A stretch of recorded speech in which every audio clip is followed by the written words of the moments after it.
Hello everyone, hope you're doing well. Today we're back on the Updates 2.2 dev server. It's time to have a look at a new Japanese machine which is coming to the game for the Operation Winter event. This isn't going to be here for the next update, but since we have the winter event coming up, I thought I might as well show you this vehicle as well.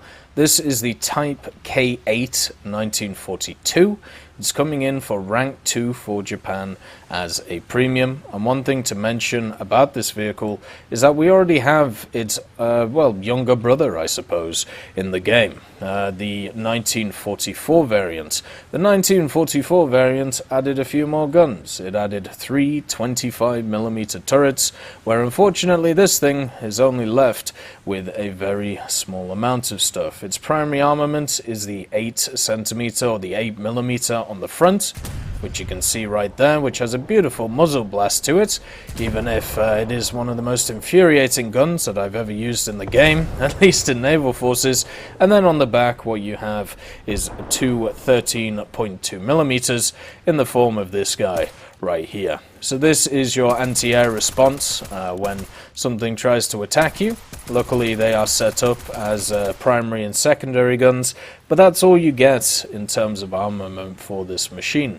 Now, because this thing has an 80mm on the front and no real additional extra weaponry to do with naval ships, one of the major issues you're going to run into with this is the way that hull break works in ships. So in order to hull break a machine in ships, you have to have a 100mm gun or more. This is why stuff like the 102mm from the British is actually really useful. Whereas something like this, which has access to the 80mm, is not as good at dealing with ships, just because you can't hull break them, therefore you can't one-shot them. The nice thing about it is a premium though, even if it does only really have a donkey gun on the front of it, and that's about it. Maybe it gets you into Japanese naval forces in the coastal area. Even though Japan has a really cool fleet of large ships when it comes to their destroyers, when it comes to their cruisers, and when of course it comes to their battleships, one thing must not be forgotten, that there is also quite a lot of very fun ships in the other tech tree, which is where I'm guessing this thing is going. They do have a little bit of a rough rank 1 and 2 with stuff like the Sukhoi and also some of the reserves, but you can use a machine like this to try and get past them and instead play some of the fun machines such as the higher tier PT boats and machines like the Chidori and also the Chikugo, which have some pretty rapid fire guns and have, a lot of fun times with, if I'm honest with you. So not everything is about, survivability and armament. Sometimes it's just basically about research, and when it comes to a vehicle like this, that's pretty much what you're looking for. You're looking for a vehicle which is going to give you a solid amount of research, even if that research is got by you just getting beaten up because you can't really fight back with the guns that you have, but at least you'll have something to do when it comes to, the machine.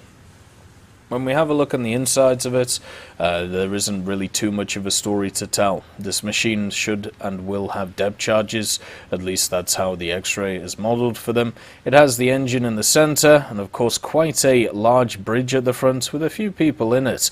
And since there's not really any armor on anywhere on this machine, that pretty much means that what you'll be able to do is knock out that bridge, and this thing will not be able to be controlled from anywhere. The crew itself should be around 80 people, just like the 1944 version, and it should be pretty well spread out over this ship. So one of the things to note is if you're using this thing, because your main armament, or one of your only armaments, is straight ahead, what you can do is you can point the machine forward, go after the enemy in a very aggressive way, and try and save a lot of your crew in the back, and therefore, make it so it's very hard to kill you. But once you go side on, they'll be able to rat-a-tat everybody who's in the back of the ship and make it so you do not exist anymore.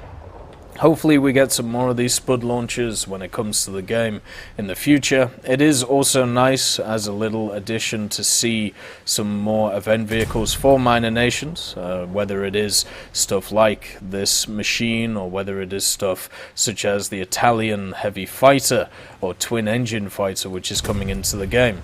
A big criticism, at least I personally have, of the past events of the last few years is that we haven't got any love for places like Japan, obviously China, Italy, and then on France, and a little bit of love for Britain.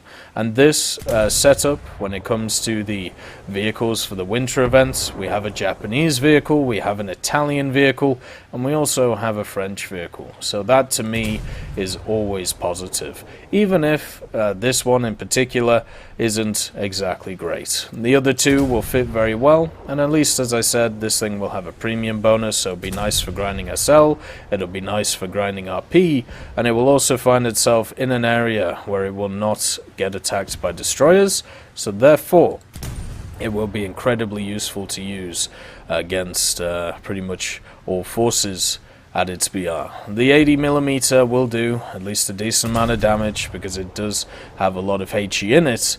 It just won't hull break stuff, and therefore you'll have to shoot things 1 or 2 or maybe 3 times to be able to kill them. It's hard to say that this will be as powerful as stuff like 50s at short range or the great 40mm, which is the best small vessel gun in the game when it comes to the Bofors, found on a lot of vehicles when it comes to the British and also some of the other nations. But it will still pack a punch, it will still do well, and all of that good stuff. The depth charges on the back, even though you can carry 64 of them, you can actually carry even more. You can carry 78 of them if you feel like it. I don't really like an extra ammo rack on my machine, which is kind of useless. We'll have to see what they do with it going forward. Anyway, this has been the first event ship that you'll get in Operation Winter. I hope you all have a wonderful day, and I'll see you next time. I'd just like to thank John Ryman, Universe, Conte Baraka, Elove Goat, Trigger Hippie, Eugens Terry, Ambrosius McClellan, Daniel Stanton, Martinez B. Young, and also Hans Fagellen, Sebastian Mizon, and Samuel Schlick for supporting the channel.